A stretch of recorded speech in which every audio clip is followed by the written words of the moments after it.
Thank you very much. Last night I returned from a historic 12-day trip to Asia. This journey took us to 5 nations to meet with dozens of foreign leaders, participate in 3 formal state visits, and attend 3 key regional summits. It was the longest visit to the region by an American president in more than a quarter of a century.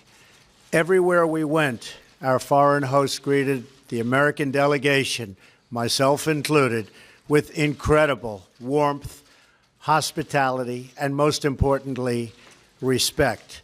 And this great respect showed very well our country is further evidence that America's renewed confidence and standing in the world has never been stronger than it is right now. When we are confident in ourselves, our strength, our flag, our history, our values, other nations are confident in us. And when we treat our citizens with the respect they deserve, other countries treat America with the respect that our country so richly deserves. During our travels, this is exactly what the world saw: a strong, proud, and confident America. Today, I want to update the American people on the tremendous success of this trip and the progress we've made to advance American security and prosperity throughout the year. When I came into office, our country was faced with a series of growing dangers. These threats included rogue regimes pursuing deadly weapons, foreign powers challenging America's influence, the spread of the murderous terror group ISIS, and years of unfair trade practices that had dangerously depleted our manufacturing base and wiped out millions and millions of middle-class jobs. The challenges were inherited, and these products really showed what previous mistakes were made over many years and even decades by other administrations. Some of these mistakes were born of indifference and neglect, others from naive thinking and misguided judgment. In some cases, the negative influence of partisan politics and special interests was to blame. But the one common thread behind all of these problems was a failure to protect and promote the interests of the American people and American workers. Upon my inauguration, I pledged that we would rebuild America, restore its economic strength, and defend its national security. With this goal in mind, I vowed that we would reaffirm old alliances and form new friendships in pursuit of shared goals. Above all, I swore that in every decision, with every action, I would put the best interests of the American people first. Over the past 10 months, traveling across the globe and meeting with world leaders, that is exactly what I have done. Earlier this year in Saudi Arabia, I spoke to the leaders of more than 50 Arab and Muslim nations about our strategy to defeat terrorists by stripping them of financing, territory, and ideological support. And I urged the leaders to drive out the terrorists and extremists from their societies. Since that time, we have dealt ISIS one crushing defeat after another. In Israel, I reaffirmed the unbreakable bond between America and the Jewish state, and I met with leaders of the Palestinian Authority and initiated an effort to facilitate lasting peace between the Israelis and the Palestinians. In Brussels, I urged our NATO allies to do more to strengthen our crucial alliance and set the stage for significant increases in member contributions. Billions and billions of dollars are pouring in because of that initiative. NATO, believe me, is very happy with Donald Trump and what I did. In Warsaw, I declared to the world America's resolve to preserve and protect Western civilization and the values we hold so dear. In Rome, Sicily, Hamburg, and Paris, I strengthened our friendships with key allies to promote our shared interests of security and prosperity. In September at the United Nations General Assembly in New York, I urge that the nations of the world join in confronting rogue regimes that threaten humanity and laid out a model for international cooperation grounded in respect for sovereignty and the responsibilities that come with it. On each trip, I have worked to advance American interests and leadership in the world. And to each of these places, I have carried our vision for a better, a vision for something stronger and sovereign, so important, sovereign and independent nations rooted in their histories, confident in their destinies, and cooperating together to advance their security, prosperity, and the noble cause of peace. It was this same vision that I carried to Asia 2 weeks ago.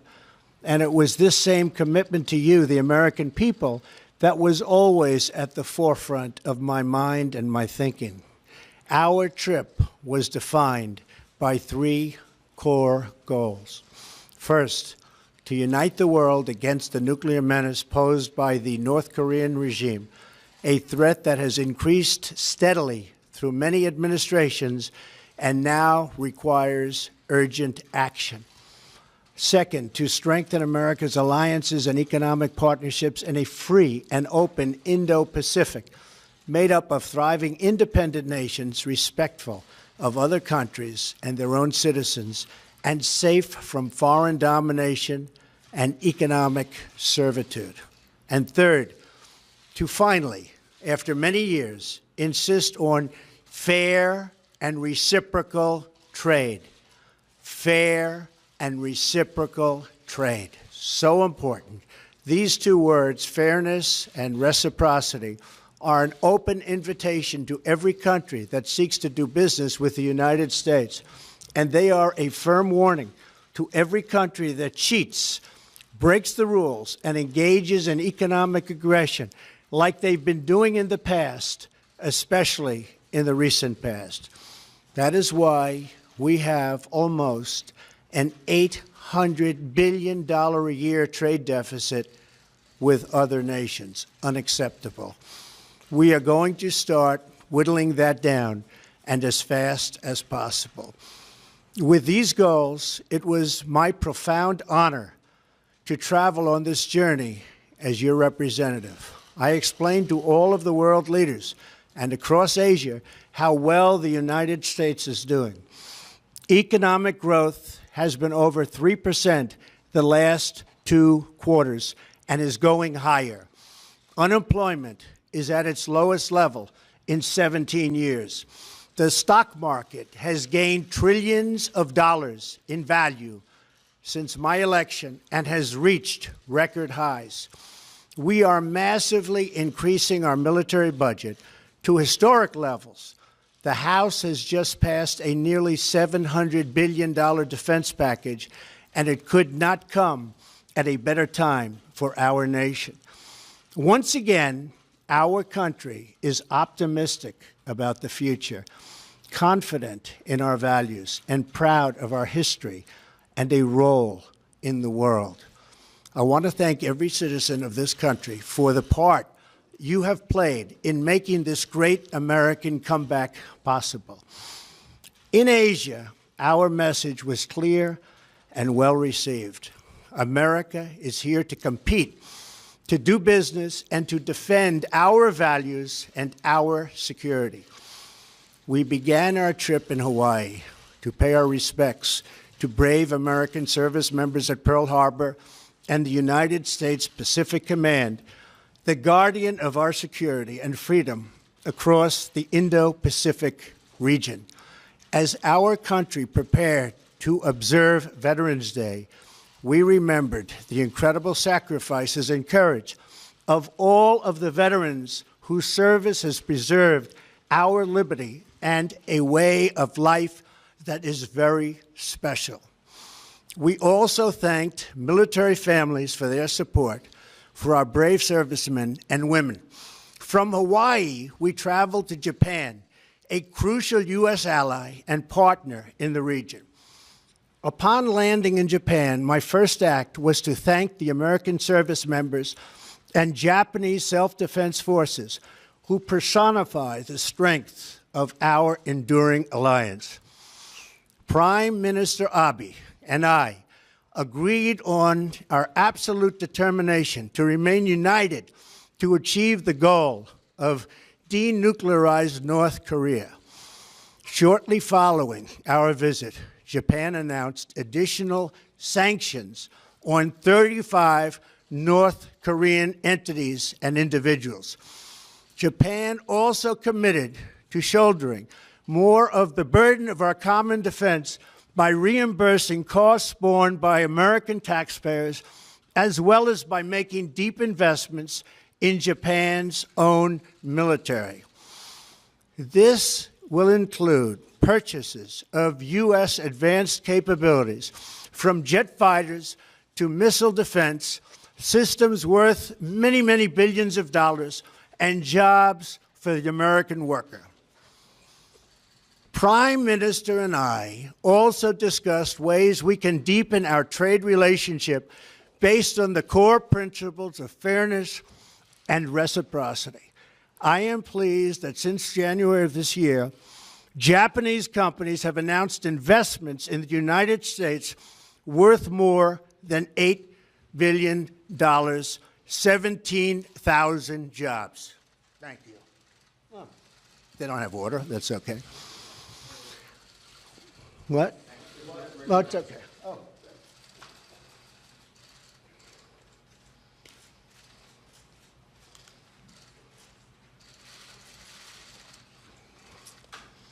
Japanese manufacturers, Toyota and Mazda, announced that they will be opening a new plant in the United States that will create 4,000 jobs. We also signed agreements between our nations to enhance infrastructure development, increase access to affordable energy, and advance our foreign policy goals through economic investment. From Japan, we traveled to another key American ally in Asia, the Republic of Korea. My official state visit to South Korea was the first by an American president in 25 years. Speaking before the National Assembly of the Republic of Korea, I spoke the truth about the evil crimes of the North Korean regime, and I made clear that we will not allow this twisted dictatorship to hold the world hostage to nuclear blackmail. I called on every nation, including China and Russia, to unite in isolating the North Korean regime, cutting off all ties of trade and commerce until it stops its dangerous provocation on, and this is the whole key to what we're doing, on denuclearization. We have to denuclearize North Korea. We have ended the failed strategy of strategic patience, and as a result, we have already seen important progress, including tough new sanctions from the UN Council. We have a Security Council that has been with us and just about with us from the beginning. South Korea agreed to harmonize sanctions and joined the United States in sanctioning additional rogue actors whose funds have helped North Korea and North Korea's nuclear and ballistic missile programs. It's unacceptable to us. The United States welcomed the decision of President Moon to remove the payload restrictions on missiles to combat the North Korean threat. And together we reaffirmed our commitment to a campaign of maximum pressure. Like Japan, South Korea is increasing its defense contributions. During our meetings, President Moon acknowledged his desire for equitable cost sharing for the United States military forces stationed in South Korea. And I visited soldiers at Camp Humphreys, a brand new joint American-South Korean base paid for almost entirely by the South Korean government. At that base, I discussed with the United States and South Korean military leaders both military options and readiness to respond to North Korean provocation or offensive actions. During our visit, President Moon and I also discussed America's commitment to reducing our trade deficit with South Korea. At my discretion and direction, we are currently renegotiating the disastrous U.S.-Korea trade agreement signed under the previous administration. It has been a disaster for the United States. Last week, 42 South Korean companies announced their intent to invest in projects worth more than $17 billion in the United States, and 24 companies announced plans to purchase $58 billion in American goods and services. From South Korea, Melania and I traveled to China, where, as in Japan and South Korea, we were greatly honored by the splendor of our reception. Our trip included the first official dinner held for a foreign leader in the Forbidden City since the founding of the modern China, where we enjoyed a very productive evening hosted by President Xi and his wonderful wife, Madame Peng. During our visit, President Xi pledged to faithfully implement United Nations Security Council resolutions on North Korea and to use his great economic influence over the regime to achieve our common goal of a denuclearized Korean peninsula. President Xi recognizes that a nuclear North Korea is a grave threat to China, and we agree that we would not accept a so-called freeze-for-freeze agreement like those that have consistently failed in the past. We made that time is running out, and we made it clear, and all options remain on the table. I also had a very candid conversation with President Xi about the need to reduce our staggering trade deficit with China and for our trading relationship to be conducted on a truly fair and equitable basis. We can no longer tolerate unfair trading practices that steal American jobs, wealth, and intellectual property. The days of the United States being taken advantage of are over. In China, we also announced $250 billion worth in trade investment deals that will create jobs in the United States. From China, I flew to the city of Da Nang in Vietnam to attend the leaders' meeting for APEC, Asia-Pacific Economic Cooperation. There, I spoke to a major gathering of business leaders where I reminded the world of America's historic role in the Pacific as a force for freedom and for peace. Standing on this proud history, I offered our vision for robust trading relationships in which Indo-Pacific nations can all prosper and grow together. I announced that the United States is ready to make bilateral trade deals with any nation in the region that wants to be our partner in fair and reciprocal trade. We will never again turn a blind eye to trading abuses, to cheating, economic aggression, or anything else from countries that profess a belief in open trade but do not follow the rules or live by its principles themselves. No international trading organization can function if members are allowed to exploit the openness of others for unfair economic gain. Trade abuses harm the United States and its workers, but no more. No more. We will take every trade action necessary to achieve the fair and reciprocal treatment that the United States has offered to the rest of the world for decades. My message has resonated. The 21 APEC leaders, for the first time ever, recognized the importance of fair and reciprocal trade, recognized the need to address unfair trade practices, and acknowledged that the WTO is in strong need of reform. These leaders also noted that countries must do a better job following the rules to which they agree. I also made very clear that the United States will promote a free and open Indo-Pacific in which nations enjoy the independence and respect they deserve. In Vietnam, during a state visit in Hanoi, I also met with President Quan and Prime Minister Phuc to discuss the growing friendship between our countries. Our Vietnamese partners are taking new actions to enforce sanctions on North Korea. In addition, we committed to expand trade and investment between our countries, and we pledged to address the imbalances.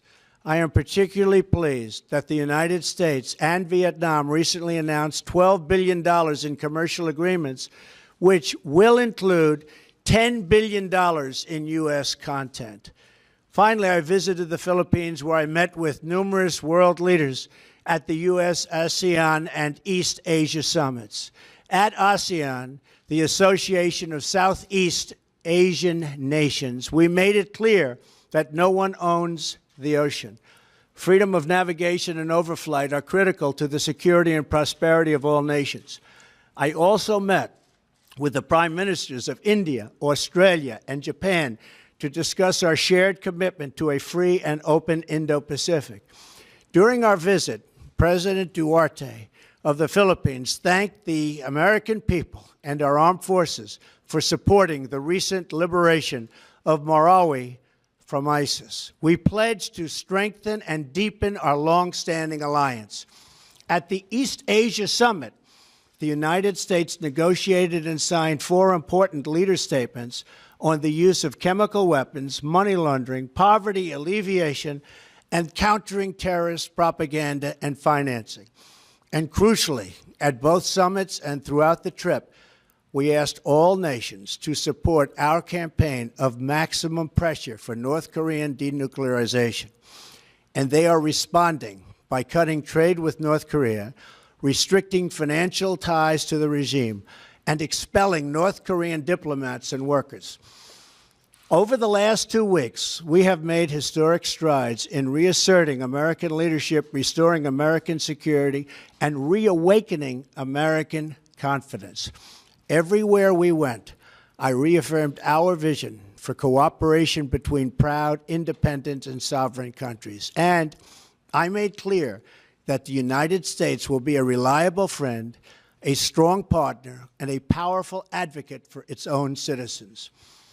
The momentum from our trip will launch us on our continued effort to accomplish the 3 core objectives I outlined: to unite the world against North Korean nuclear threat, to promote a free and open Indo-Pacific region, and to advance fair and reciprocal economic relations with our trading partners and allies in the region. We have established a new framework for trade that will ensure reciprocity through enforcement actions, reform of international organizations, and new fair trade deals that benefit the United States and our partners. And we have laid out a pathway toward peace and security in our world, where sovereign nations can thrive, flourish, and prosper side by side. This is our beautiful vision for the future. This is a future where this vision, this dream, is only possible if America is strong, proud, and free. As long as we are true to ourselves, faithful to our founding, and loyal to our citizens, then there is no task too great, no dream too large, no goal beyond our reach. My fellow citizens, America is back, and the future has never looked brighter. Thank you, God bless you, and God bless the United States of America. Thank you very much. Thank you. Thank you all.